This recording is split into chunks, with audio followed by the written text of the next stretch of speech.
जीवन चलने का नाम, चलते रहो सुबह हो शाम। तो दोस्तों, जीवन में चलते रहना ही सतत सक्सेस के लिए ज़रूरी है। हम ह्यूमन बीइंग्स हैं, हम ट्रीज़ नहीं हैं, हम निर्जीव वस्तुएँ नहीं हैं जो एक जगह पर जड़ बनी रहें या एक जगह पर ही स्थित रहे। ईश्वर ने हमें ये घूमने की या फ्रीली मूवमेंट करने की जो शक्ति दी है, वो बहुत ही अद्भुत है। वो हमारे शरीर के साथ-साथ हमारे मन को भी उसने इस तरीके की शक्ति दी है कि वो अपनी कल्पना शक्ति से, अपनी इमेजिनेशन से वो अपने गोल्स क्रिएट कर सकता है। अपने इमेजिनेशन से, अपने विजुअलाइज़ेशन से वो अपने फ्यूचर को प्लान कर सकता है।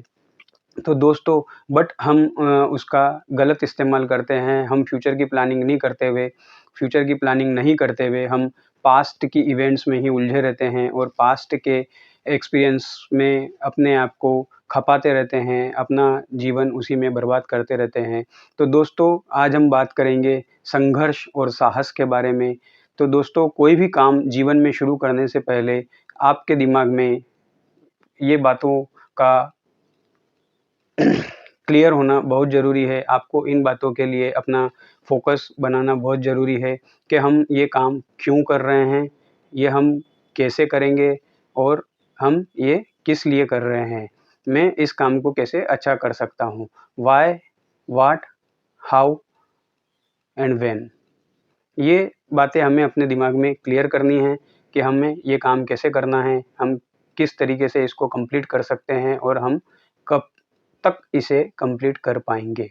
तो दोस्तों, इसी संदर्भ में हम एक कहानी की चर्चा करेंगे कि एक वृद्ध पुरुष और महिला, उसके पति को हार्ट में कैंसर होता है और वो अपने इलाज के लिए अपने गाँव से दूर एक शहर में जाते हैं। वहाँ पर डॉक्टर उसकी पत्नी को ये बोलता है कि इनके इलाज के लिए तकरीबन 5 साढ़े 5 लाख के आसपास का खर्चा आएगा और वो ऑलरेडी वो लेडीज़ अपने पति के खर्चे के लिए अपना घर-बार सब कुछ बेच चुकी थी। अब उसके पास में एक पैसा भी नहीं था, बट आज के आज ही उसका इलाज को शुरू करना ज़रूरी था। जितना जल्दी उसका इलाज शुरू होगा, उसके बचने की संभावना उतनी ही ज़्यादा थी। तो वो थोड़ी-सी परेशान थी और घबराई हुई थी कि अब वो किस तरीके से अपने काम को करेगी या वो पैसों का इंतज़ाम कैसे करेगी। तभी वो बाहर चाय पीने के लिए गई हुई थी और चाय के साथ उसने कुछ नाश्ता लिया था। उस नाश्ते के पेपर में उसने देखा कि शहर में एक मैराथन दौड़ का आयोजन किया हुआ था और उसमें जीतने वाले को 10 लाख रुपए के तकरीबन इनाम दिया जा रहा था।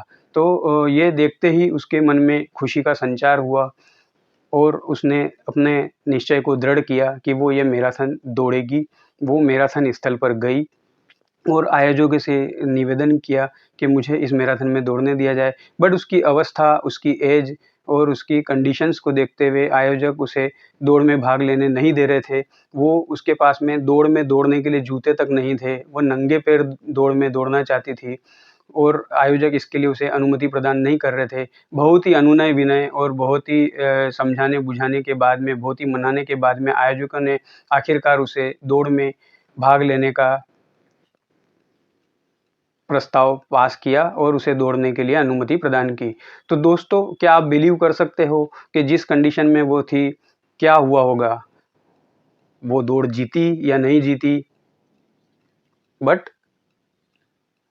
उसने उस दौड़ में भाग लेना, उसके लिए जीत और हार का कोई महत्व नहीं था। उसके लिए सिर्फ़ उस दौड़ में रखी हुई इनामी राशि का महत्व था, जो कि वो अपने पति के इलाज के लिए अर्जित करना चाहती थी। उसने जी-जान लगाकर दौड़ में भाग लिया और अंततः उसने उस दौड़ को जीत लिया। उसके दिमाग में एक बार भी ये ख़्याल नहीं आया कि वो ये दौड़ कैसे लड़ेगी, वो ये दौड़ कैसे भागेगी, उसके पैर में जूते हैं या नहीं हैं। उसने साड़ी में उस दौड़ को भाग लिया और उस दौड़ को जीत लिया। सभी कोई आश्चर्यजनक दृष्टि से उसकी तरफ देख रहा था। सभी कोई उसको बधाइयाँ दे रहा था, सभी कोई उसको दिलासा और उत्साह बढ़ा रहा था। बट उसके लिए सिर्फ़ अभी उसके पति के इलाज के लिए उन पैसों का महत्व था। उसके दिमाग में उसका व्हाय क्लियर था कि उसे इस दौड़ को जीत कर वो पैसा अर्जित करना है और उससे अपने पति का इलाज कराना है। तो दोस्तों, जब आपका व्हाय क्लियर होता है, जब आपका जीवन में उद्देश्य क्लियर होता है, तो आप अपने लक्ष्य को अपने सामने देखते हैं, अपने लक्ष्य को आप विज़ुअलाइज़ कर सकते हैं, आप उसको कैसे पाएँगे ये आप डिसाइड कर सकते हैं। तो दोस्तों इसी संघर्ष और साहस में हम एक कहानी और सुनेंगे कि ये हम सब ने कई बार सुनी होगी, कई लोगों से हमने इस कहानी को सुना होगा कि एक व्यक्ति ने एक तितली के अंडे को देखा और उस तितली के अंडे में एक सुराख में से उसने ऑब्ज़र्व किया कि एक तितली का बच्चा बाहर आने के लिए प्रयासरत है, बट वो बाहर नहीं आ पा रहा है।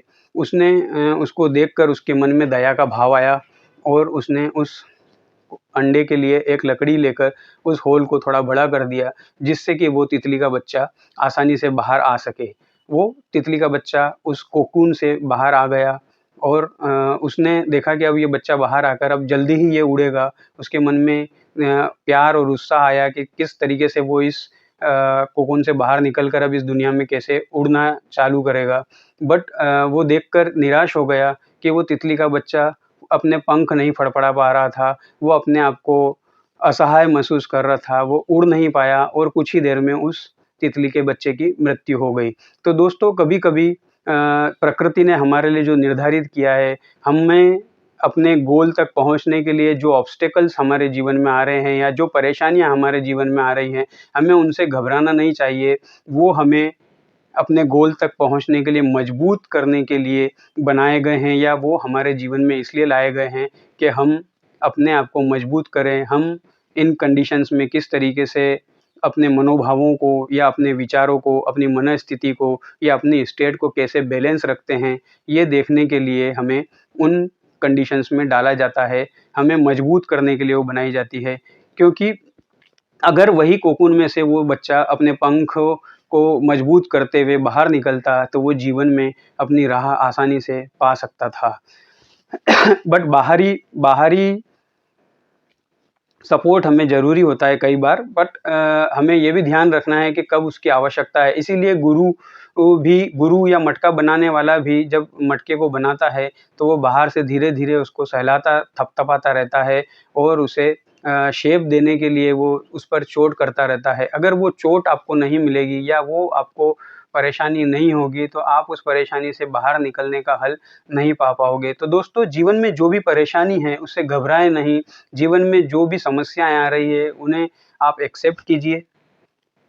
एक गहरी साँस लीजिए, अपने आप से कीजिए, अपने आप से कहिए कि मैं इस समस्या को ग्रहण करता हूँ, मैं इस समस्या को एक्सेप्ट करता हूँ और मैं ईश्वर का धन्यवाद करता हूँ कि मुझे इस काबिल समझा गया कि मैं इस समस्या को सुलझा सकता हूँ। इस पज़ल को जो भगवान ने मुझे दिया है या इस यूनिवर्स ने मुझे जो पज़ल दी है, इसको मैं सुलझा सकता हूँ। इतना मुझे उन्होंने योग्य समझा है। अपनी योग्यता के लिए धन्यवाद दीजिए। अपनी योग्यता, अपनी काबिलियत को समझिए और लग जाइए अपने लक्ष्य की तरफ। उठो, जागो और लक्ष्य प्राप्ति तक निरंतर प्रयास करते रहिए। Thank you.